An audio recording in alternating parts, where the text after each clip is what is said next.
Howard, it's the phone! I know it's the phone, Ma. I hear the phone! Well, who's calling at this ungodly hour? I don't know!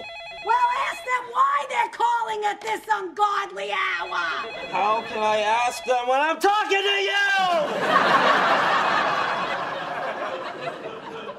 Hello? Hey there, welcome back to True North Reviews. My name is Ryan, and today we are discussing the Chloe and Halle record, Ungodly Hour. This is the second album from the actress and YouTube duo of Chloe and Halle Bailey. It is so hard not to say Barry. Signed to the label of Beyoncé's Parkwood Entertainment, these two sisters have been putting in the work for years, and I'm just hearing about them now for the first time. Quite young and talented singers from what I can gather with this record. They have put out a couple EPs, a mixtape as well. Haven't heard any of those, but if anything's going to get them noticed by Beyoncé and her label, it's something worthwhile covering on this channel. Now, if there is one thing that isn't covered enough on this channel, it is R&B. I apologize, as this is what Chloe and Halle are known for, and my excuse for that, it's not like I don't like R&B. I do. It's just new albums from female R&B artists over the last couple years, nothing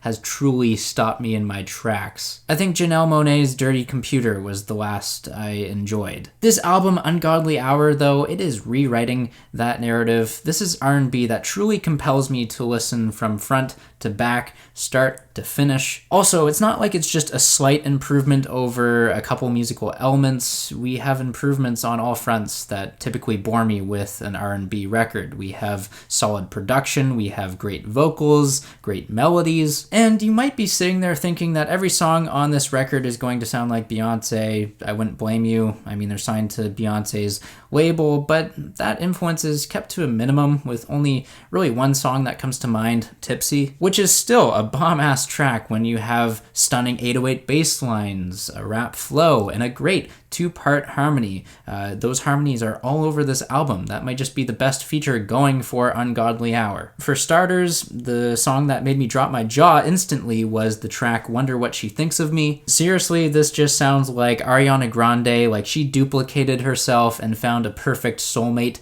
to perform this duet, and somehow all revolving around the lyrics that deal with this secretive affair. It's all very taboo, but the vocals, they trick you to believe that what you're listening to is the most beautiful story in the world. Now, not all songs on this record will instantaneously blow you away with their lofty or grand vocals.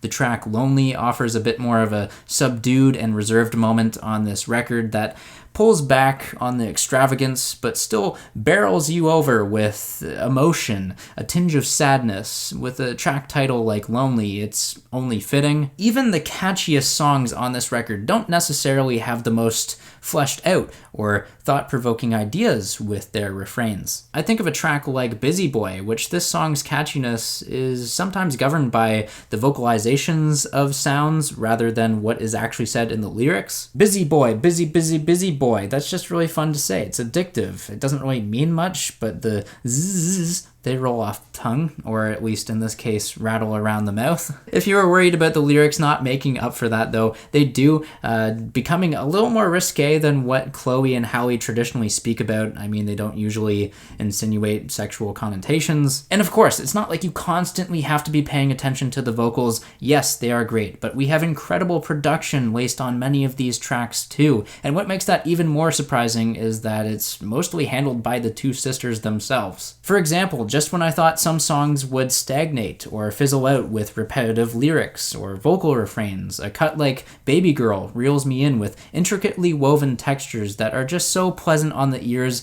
I picture myself in heaven listening to this music. Even when Chloe and Halle work with outside producers to add trap instrumentals, the results are still fairly strong. The cuts ROYL and Do It are pretty run-of-the-mill when it comes to the R&B, trap, hip-hop crossover. Not the most innovative or boundary-pushing sound in the world, but I still can't deny that they are well written, well performed, well executed, with a vision that I can't help but to lose myself in their grooves and arrangements. The second track on this album greets greets us with Christine and the Queens-like vocals in the first verse, and we also have immaculate production that's like pure ecstasy. Bless Soundwave and his God-given talents. Now, the kryptonite, when it comes to bloated R&B or hip-hop records, it usually ends up being the track list overstuffed with star-studded features just to make up for lackluster or musical ideas that are not as compelling. It's like,